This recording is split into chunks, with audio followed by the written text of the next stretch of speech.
Mass immigration is not an easy subject to discuss, and people shy away from doing so. It's thought of as being rather indecent to talk about it. Well, if that's the case, then in this programme, we are going to breach the boundaries of decency. Because it's important. Because however delicate and difficult these issues might be, they have the most profound social and economic ramifications for all of us. They'll even damage the nation's health. HIV was largely in the homosexual and the intravenous drug users, but that has now changed, and that is completely from immigration. A sort of moral cowardice prevents us from discussing this stuff, which is a problem, because we risk social upheaval and inter-ethnic conflict. There was a lot of tensions. The Kurdish men calling people on the other side Pakis. It was a boiling point. I know that these are uncomfortable questions, but if we don't address them, we risk creating a future in this country that none of us, black or white, would wish for.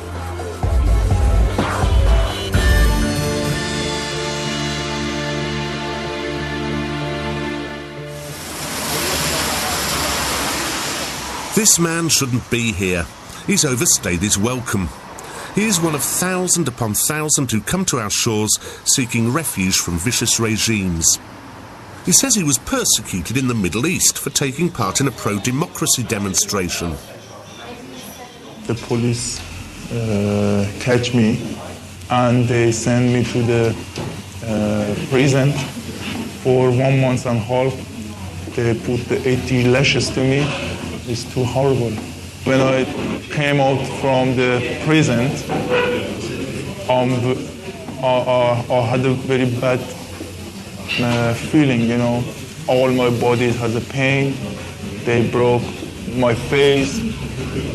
I can't eating. If I stay in my country, you know, they kill me. However, the Home Office and the courts don't believe him and wish him to return to the repressive state from which he fled. But he isn't going anywhere. He's joined the growing ranks of asylum seekers living here illegally. This is not life. This is not life. I've got a small room. Sometimes I'm not working because I haven't got any work paper. I can't study. Everything is stopped, you know. My life is stopped. Britain is, comparatively, a rather pleasant place to live. That's why we get so many illegal asylum seekers. It's not too difficult to suggest that the government deal firmly with people like this. But suggest that we're letting in too many legal immigrants, and he will be called a racist, likely as not.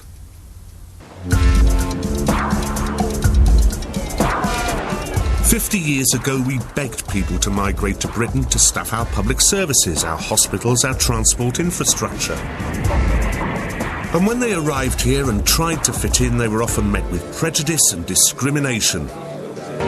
And paranoia. In this country, in 15 or 20 years' time, the black man will have the whip hand over the white man." Enoch Powell was wrong about that, as he was about almost everything else, and his melodramatic outburst has coloured the debate ever since.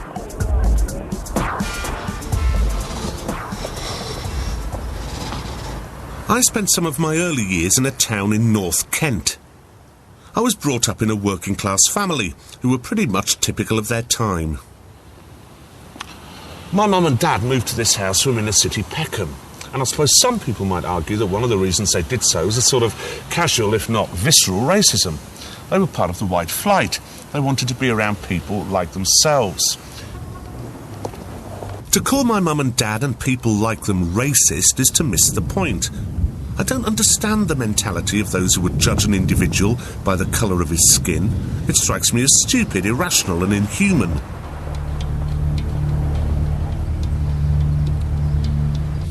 This argument is not about race, but it is about culture. It is about raw numbers. I think that to use words like racist is an argument of last resort, a kind of nuclear weapon to be hurled at the opponent if all other rational and reasonable arguments have failed. I submit that it is perfectly reasonable to be concerned about the kind of society that you're living in, but it seems that concern about these matters is not to be entertained. That we should be concerned is indisputable. The statistics are quite staggering. Over the next 30 years, Britain's population is expected to increase by 6.1 million. Of this, 5.1 million will be immigrants and their children.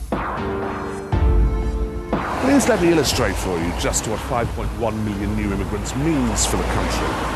That's the equivalent of 5 Birminghams, for example, 10 Sheffields, or 100 Melkshams. And don't for a moment assume that it's only the whites who are anxious. There was a lot of incidents being committed by an asylum-seeking community, and it was a boiling point. They were basically saying they were up for a fight and ready and waiting.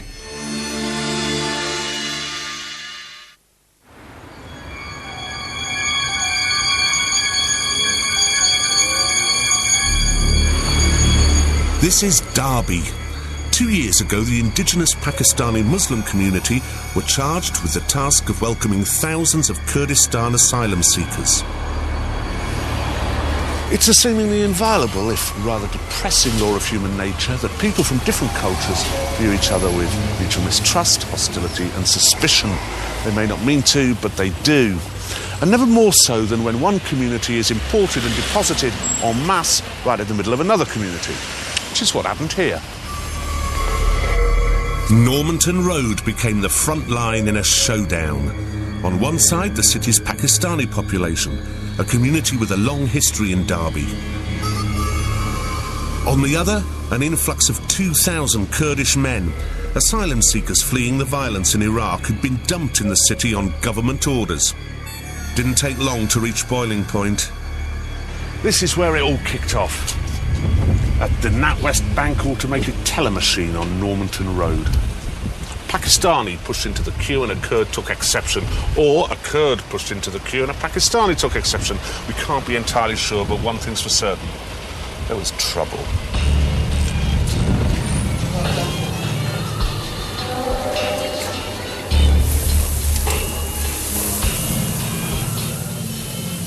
People gathered very quickly, and as the situation escalated, what you basically had was a standoff between Pakistani men and Kurdish men.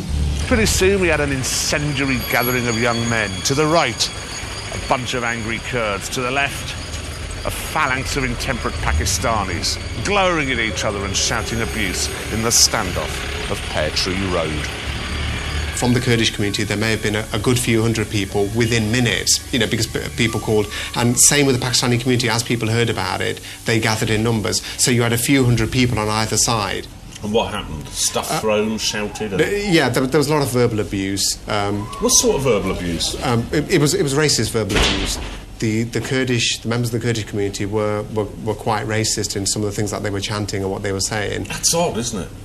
It was quite surprising, and at the time it was quite shocking. What were they shouting? They were calling people on the other side Pakis. Right. That's how they were referring them to as, and they were basically saying they were up for a fight and ready and waiting. And there was quite a few things thrown as well. Yeah. Before the police arrived. In the grand scheme of things, I suppose the Battle of Pear Tree Road was a pretty minor infraction, but nonetheless indicative. Dump 2,000 or so mainly secular Kurdish men in a religious Pakistani community, and it doesn't take much imagination to see the problems. Both sides made complaints. From a distance, they seemed petty and unsubstantiated, the stuff of pure prejudice. Much as you might expect, the Kurds now try to play down the tension and trouble. That's the old issue. It's two teenagers, they have little problem together. That's not important issue we're talking about. A group of 400 people down the road facing each other.